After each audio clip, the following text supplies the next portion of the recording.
Estimados colegas, vamos ahora con el tema número 2 de gastroenterología, que es la enfermedad inflamatoria intestinal. Como su nombre lo menciona, es una enfermedad inflamatoria intestinal que tiene muchos bracitos, podríamos así llamar, muchas patologías que te pueden producir esto, una intoxicación alimenticia, medicamentos, etcétera, pero esas son transitorias. Lo que tenemos que enfocar nosotros en enfermedad inflamatoria intestinal es a dos patologías muy importantes, que es la colitis ulcerosa y la enfermedad de Crohn. ¿Ya? Es un grupo de patologías, como ya hemos mencionado y ahí vemos en la diapositiva, que causa inflamación del tubo digestivo, pero nosotros vamos a estudiar en sí estas dos patologías muy importantes, que son la colitis ulcerosa y la enfermedad de Crohn. ¿Qué tenemos nosotros que acordarnos? ¿Qué tenemos que recordar cuando estamos estudiando las enfermedades inflamatorias intestinales? Lo más importante, la etiología. ¿Cuál será la etiología de la enfermedad inflamatoria intestinal? Y la respuesta, de lejos, es desconocida. No se sabe un causante, en realidad, específico de la enfermedad inflamatoria intestinal, pero sí hay muchos factores relacionados. Por ejemplo, las infecciones.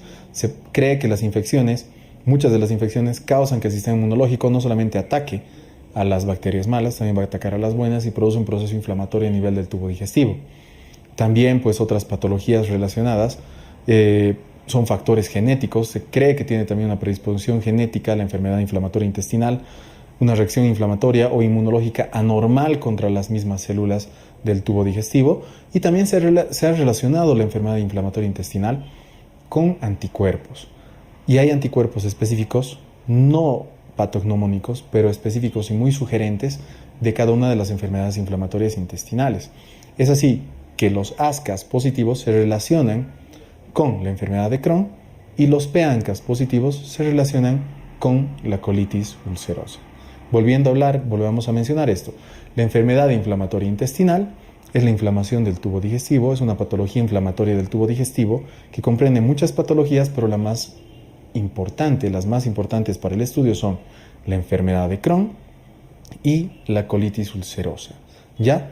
Recordemos que estas dos patologías tienen una etiología desconocida, pero se relacionan con procesos infecciosos, inflamatorios, procesos inmunológicos que atacan a las células del tubo digestivo, no las reconocen. A-gamma-globulinemia también se ha relacionado con la enfermedad inflamatoria intestinal o el déficit de inmunoglobulina A, y dos anticuerpos muy importantes que son los ASCAs y los PANCAs. Los ASCAs relacionados con la enfermedad de Crohn y los PANCAs relacionados con la colitis ulcerosa. La colitis ulcerosa. La colitis ulcerosa, a diferencia de la enfermedad de Crohn, solamente afecta al colon. Y eso me voy a acordar. Tengo que acordarme detalles de cada una de las patologías. Tengo que saber que la colitis ulcerosa solamente afecta al colon, mientras que la enfermedad de Crohn afecta a cualquier parte del tubo digestivo. La colitis ulcerosa, el tratamiento es curativo, quiere decir que nosotros tratamos, por eso sacamos todo el colon, y la enfermedad de Crohn no, porque se reactiva en cualquier parte del tubo digestivo, entonces las cirugías son restrictivas, solamente al área que está afectando. Hablemos netamente de colitis ulcerosa. Es una enfermedad inflamatoria intestinal. Otro dato importante es que el tabaco actúa como agente protector de la colitis ulcerosa. Eso se desconoce sus factores, pero se ve que los pacientes que fuman tienen menos brotes o menos posibilidades de tener este tipo de enfermedad inflamatoria intestinal, pero que el tabaco a la vez empeora la enfermedad de Crohn y pues hace que sus brotes sean mucho más frecuentes. Esta patología, esta enfermedad inflamatoria intestinal, cursa con diarreas mucosanguinolentas, pequeñas cantidades, pero muchas veces. Puede o no puede haber pus en un paciente con colitis ulcerosa, o sea, expulsada por el ano, y también pueden haber otras patologías. Por ejemplo, el paciente solamente puede tener gas y expulsión de moco, ¿no? Que es el esputo rectal. O también solamente puede tener una sensación de evacuación incompleta todo el tiempo, que es el tenesmo rectal. Esos pacientes alivian bastante con la defecación. Una vez que defecan, los síntomas disminuyen mucho. ¿Ya? Complicación de una colitis ulcerosa es el megacolon tóxico. ¿Qué es el megacolon tóxico? Es una dilatación extrema, mayor a 5.5 de diámetro del colon, que pues hay que tratar ese momento con corticoides a dosis bastante altas, inmunosupresores, y si no mejora en 24 horas, se tiene que realizar un tratamiento quirúrgico por el riesgo vital del paciente, realizando una colectomía total, una pancolectomía con ileostomía terminal. Volvamos a repasar. Colitis ulcerosa es una de las enfermedades inflamatorias intestinales, afecta solamente al colon, es protegida por el tabaco, su clínica se presenta más que todo en pacientes jóvenes, ¿no? Pero su clínica va a presentar deposiciones diarreas mucosanguinolentas con o sin presencia de pus. Puede presentar solamente expulsión de gas con moco, que se llama el esputo rectal, o solamente sensación de evacuación incompleta, que es el tenesmo rectal. Su complicación más frecuente es pues la dilatación del colon, que es el megacolon tóxico, el cual hay que tratar muy agresivamente con corticoides, glucocorticoides endovenosos o con inmunosupresores hasta controlar el cuadro. Si no se controla en 24 horas, se saca el colon para proteger la vida del paciente, realizando una colectomía total con ileostomía terminal. Quiere decir que el ilio se deja bocado hacia afuera, ¿no? Y la enfermedad de Crohn. La enfermedad de Crohn no afecta todo el intestino, es en parches más que todo. Esta enfermedad de Crohn va a causar también, la localización más frecuente es el ilio. O sea, ya estamos viendo que no se limita al colon, sino también es el intestino delgado. Su localización mucho más frecuente de lejos es el ilio. Va a producir diarreas, pero de grandes volúmenes y no tienen sangre, porque no produce esas erosiones profundas. La enfermedad de Crohn no tiene diarreas de características sanguinolentas. ¿Ya? Ahora, si va a presentar el paciente dolor abdominal, fiebre, malestar general, pérdida de peso, etc. Vamos a repasar enfermedad de Crohn para ver las diferencias con la colitis ulcerosa. Enfermedad de Crohn afecta todo el tubo digestivo. Localización más frecuente, la ileal. Sus afecciones son en parches. Produce diarreas bastante, pero sin la presencia de sangre. Ahora, presenta dolor abdominal, fiebre y pérdida de peso como síntomas, que son bastante inespecíficos, pero que se presentan en la enfermedad de Crohn en sí. Ahora, su presentación de la enfermedad de Crohn es fistulizante, oclusiva o estenosante e inflamatoria. ¿Qué quiere decir? Que estos parches de intestino o de cualquier lugar del tubo digestivo que están siendo afectados pueden tener inflamación. Es la presentación de carácter inflamatoria. Ahí sí se va a presentar el paciente con bastante diarrea, fiebre, malestar general y demás. O puede ser que esas zonas afectadas por la enfermedad de Crohn se estenosen. Entonces van a formar cuadros oclusivos o suboclusivos. O sea, van a formar directamente estreñimientos bastante acentuados en el paciente. O pueden ser de carácter fistulizante. Puede ser que esas zonas del intestino o de cualquier lugar del tubo digestivo hagan fístulas. Y las más frecuentes son entre los mismos lugares del tubo digestivo, o sea, enteroentéricas o intestinales, o con la parte genitourinaria, que son las enterourinarias, ¿no? Vamos viendo. La enfermedad inflamatoria intestinal, refiriéndonos a la enfermedad de Crohn y a la colitis ulcerosa, se ha relacionado con el carcinoma o con el cáncer colorectal. Es por eso, tenemos que acordarnos que un paciente que ha sido diagnosticado con enfermedad inflamatoria intestinal tiene mucho mayor riesgo de tener cáncer colorectal después de 30 años de enfermedad. Y la probabilidad aumenta de 1 a 5 veces mayor que en el resto de la población en general. ¿Cómo nosotros tenemos que ir controlando? Pues si es un paciente que se ha diagnosticado hace 30 años y demás, pues ya tenemos que hacerle las colonoscopías. Pero si es un paciente que, lo diagnosticamos nosotros con enfermedad inflamatoria intestinal, a los 10 años ya tienen que empezar con sus colonoscopías. Entonces, en sí, el cribado del cáncer colorectal se da después de 10 años de enfermedad inflamatoria intestinal. ¿Cómo? Mediante la colonoscopía. Si se diagnostica, ¿qué se hace en el carcinoma colorectal? Pues si es una colitis ulcerosa, se saca todo el intestino. Se hace una panproctocolectomía. Se saca todo el intestino. Y si es solamente, si es una enfermedad de Crohn, que nosotros sabemos que el tratamiento no es curativo, pues se saca el lugar que tenga cáncer. O sea, se hace una hemicolectomía derecha, izquierda o lo que esté afectado. Si es carcinoma colorectal, ya sea que esté afectando al ano o al recto, pues de acuerdo a su estadificación se realiza el tratamiento. En resumen, cirugía, quimioterapia, radioterapia neoadjuvante es el tratamiento del carcinoma colorectal, ¿no? Manifestaciones extraintestinales de la enfermedad inflamatoria intestinal. ¿A qué se refiere esto? Pues otro tipo de molestias que va a causar afuera del tubo digestivo la enfermedad inflamatoria intestinal. Y tenemos que acordarnos de dos características, la que van paralelamente a la enfermedad inflamatoria intestinal, que son muy importantes, ¿ya? Ocurren a cualquier nivel, articular, dermatológico, a nivel de los ojos, a cualquier nivel. Pero la mayor parte de ellos, tenemos que acordarnos, como les dije, dos características: aquellos que tienen un curso paralelo o independiente de la enfermedad y aquellos que son más frecuentes en la colitis ulcerosa o en la enfermedad de Crohn. Es muy complicado, hay tablas muy extensas, pero lo que yo les recomiendo es que se acuerden aquellas que son netamente características de la colitis ulcerosa, porque el resto, la mayoría de las manifestaciones extraintestinales son parte de la enfermedad de Crohn. Entonces yo me tengo que acordar de cara al examen de las que son mucho más frecuentes en la colitis ulcerosa, y es el pioderma gangrenoso, el colangiocarcinoma y la colangitis esclerosante. ¿Ya? Recordemos, ¿no? Como aquí habíamos marcado, el pioderma gangrenoso, la colangitis esclerosante y el colangiocarcinoma. Esos tres son mucho más frecuentes en la colitis ulcerosa y todo lo demás en la enfermedad de Crohn. Ahora, ¿tienen las que tienen un curso paralelo de la enfermedad o tienen un curso independiente de la enfermedad? Si tienen un curso paralelo de la enfermedad, por ende, ¿cómo las voy a tratar? O sea, si el paciente está en un brote de su enfermedad inflamatoria intestinal, la manifestación extraintestinal también le va a molestar.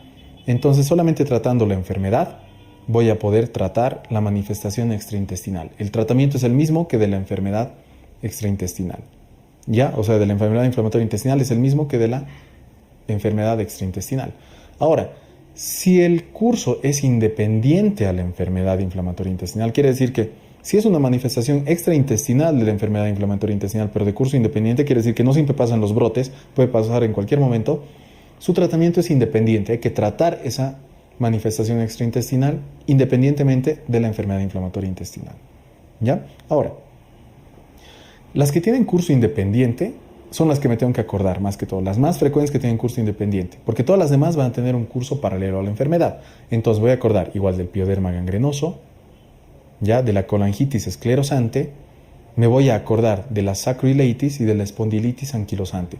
Esas patologías tienen un curso independiente a la enfermedad. Esas patologías las voy a tratar aparte de la enfermedad, tienen un curso independiente. Y el resto de las manifestaciones extraintestinales tienen un curso paralelo en la enfermedad y su tratamiento va a ser el mismo que de la enfermedad inflamatoria intestinal en sí. En resumen, manifestaciones extraintestinales, me tengo que acordar cuáles son más frecuentes en la enfermedad de Crohn y cuáles son más frecuentes en la colitis ulcerosa. En la colitis ulcerosa, pioderma gangrenoso, colangitis esclerosante, colangiocarcinoma. Todas las demás son características o manifestaciones extraintestinales de la enfermedad de Crohn. Y ya está. ¿Qué más me tengo que acordar? De las manifestaciones extraintestinales, cuáles tienen un curso independiente de la enfermedad y que las tengo que tratar muy aparte. Y esos son el pioderma gangrenoso, la colangitis esclerosante, la sacroileitis, la espondilitis anquilosante. El resto que me presenten en un examen con manifestación extraintestinal tiene un curso paralelo a la enfermedad. ¿Y cuál será su tratamiento? El mismo que de la enfermedad inflamatoria intestinal. Vamos. Diagnóstico tiene que ser por criterios, porque no toda persona que venga con una diarrea mucosanguinolenta tiene una enfermedad inflamatoria intestinal. No, sino que tengo que cumplir criterios. Criterios radiológicos, criterios anatomopatológicos que te muestren las lesiones de esas áreas del tubo digestivo, criterios clínicos que nosotros podamos ver, criterios laboratoriales donde podamos ver los anticuerpos o otras características que nos lleven al diagnóstico de la enfermedad inflamatoria intestinal. En resumen, tenemos que cumplir criterios clínicos, anatomopatológicos, radiológicos. Continuando ahora vamos a ver el tratamiento de la enfermedad inflamatoria intestinal. Parece complicado, son muchos nombres, son muchas pautas terapéuticas, pero tenemos que saber nosotros enfocar de una forma más estratégica e inteligente y vamos a ver que con un par de cuadros se entiende muy bien el tratamiento de la enfermedad inflamatoria intestinal. Vamos a ver primero los fármacos utilizados. Tenemos los aminosalicilatos, vamos a tener los corticoides, vamos a tener los antibióticos, los fármacos biológicos y los inmunomoduladores.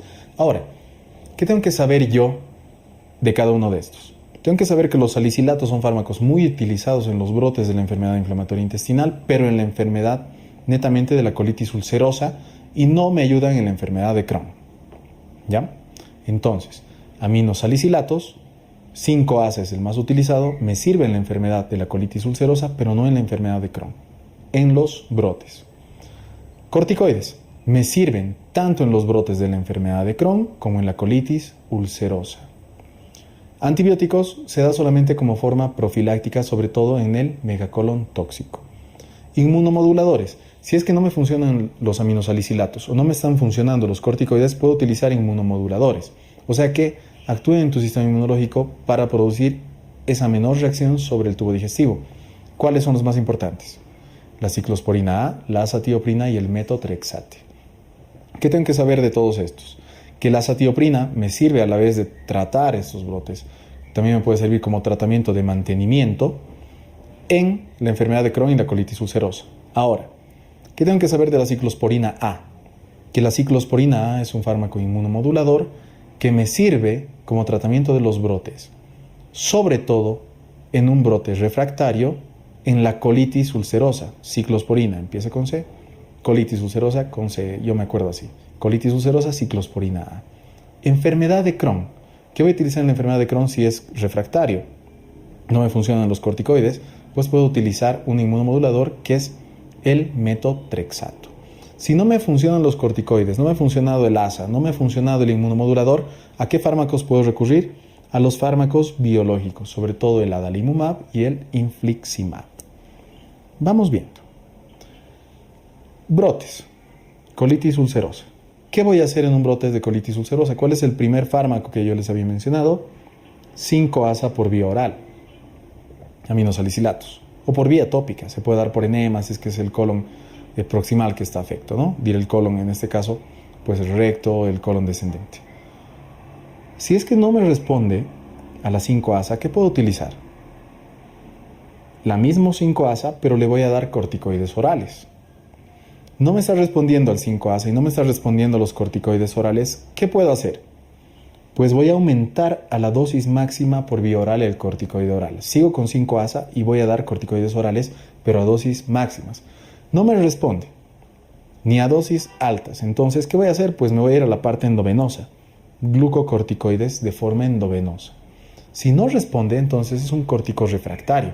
No está respondiendo a los corticoides. ¿Qué tengo que hacer?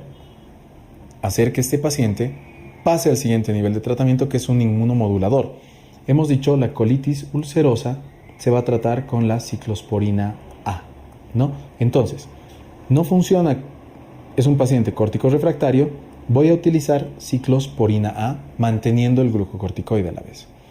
No funciona con este inmunomodulador, voy a ir a tratar con el fármaco biológico, ya sea infliximab o adalimumab. Y si no responde a este fármaco biológico, pues me voy a ir al último escalón, que es sacar todo el colon, que es una panproctocolectomía.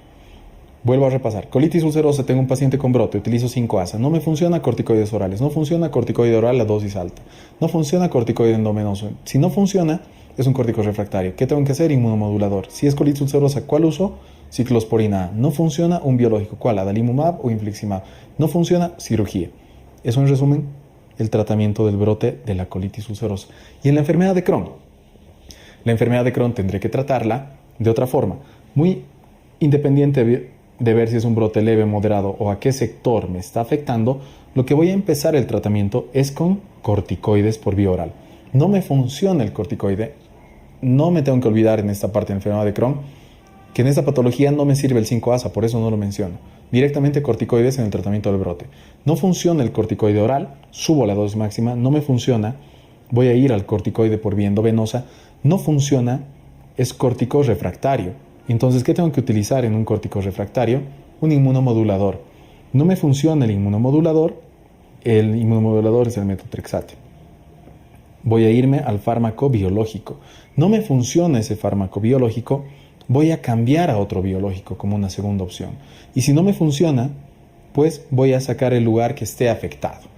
Porque en la enfermedad de Crohn no se saca todo el colon, sino solamente el área afectada, ya sea una hemicolectomía derecha, izquierda o el sector que esté afectado. En resumen, enfermedad de Crohn, en los brotes, corticoides orales no funcionan, corticoides endovenosos no funciona, inmunomodulador no funciona, biológico no funciona, otro biológico, y si no funciona, cirugía. Tratamiento de mantenimiento, la mayor parte del mantenimiento se va a realizar en estos pacientes con azatioprina, ya sea enfermedad de Crohn o colitis ulcerosa. Si es que no funcionan estos tratamientos, se puede emplear los fármacos alternativos que les había dicho hace un momento, ciclosporina A para la colitis ulcerosa o en la enfermedad de Crohn el metotrexate, y si no nos funcionan se puede recurrir a los fármacos biológicos, ya sea infliximab o adalimumab. El tratamiento quirúrgico, en resumen, se hace de acuerdo a la patología en sí. Si es la colitis ulcerosa, se tiene que sacar todo el colon que esté afecto. Se hace una panproctocolectomía. Se saca todo el colon. Y si es la enfermedad de Crohn la que está produciendo la enfermedad inflamatoria intestinal, solamente el lugar del colon afecto. Hemicolectomía derecha o hemicolectomía izquierda, ¿no? Como podemos ver aquí en los gráficos, ¿no? En la colitis ulcerosa se ha sacado todo el colon y se ha realizado una ileostomía terminal. Y se puede realizar un reservorio porque esos pacientes después del episodio, si se les ha operado, el tratamiento quirúrgico dentro de la colitis ulcerosa puede ser programado, puede ser de urgencia. Cuando es de urgencia en el momento, ya sea por un megacolon tóxico, no se le deja un reservorio porque está inflamado el intestino. Se hace una ostomía, una ileostomía. Pero si es programada, sí se puede realizar un reservorio. Entonces se opera al paciente, se le saca el colon y la parte terminal del ileum se vuelve como en J, por eso se llama reservorio en J para la continencia. Porque si no se realizaría este reservorio, pues los pacientes comerían e irían al baño, comerían e irían al baño. Pero esta maniobra o tipo de cirugía en J del ileum terminal hace que tengan mayor continencia los pacientes, ¿no? Y en la enfermedad de Crohn, pues solamente serán sectores. Será una hemicolectomía de este sector que está afecto, de este otro sector que está afecto, o solamente de áreas afectas. Tratamiento de la enfermedad perianal. El tratamiento de la enfermedad perianal tiene que ser tópico. Si es una fisura, se va a tratar la fisura. Si es una fístula, se va a dejar la fístula. Hay que hacer énfasis acá y recordar que las fístulas no se cierran en la enfermedad de Crohn. ¿Por qué? Porque pueden ser abscesos internos que estén drenando. Entonces, más bien se dejan esos drenajitos para que no se cierre esa fístula y continúe el drenaje de los mismos. Y obviamente, absceso encontrado tiene que ser absceso drenado. Con eso hemos terminado el segundo tema, que es un tema bastante importante, que es la enfermedad inflamatoria intestinal. Espero que haya sido de su agrado y de entendimiento. Recordemos los aspectos más importantes, las diferencias más importantes entre enfermedad de Crohn y colitis ulcerosa, el diagnóstico y el tratamiento de las mismas. Nos vemos en un siguiente tema.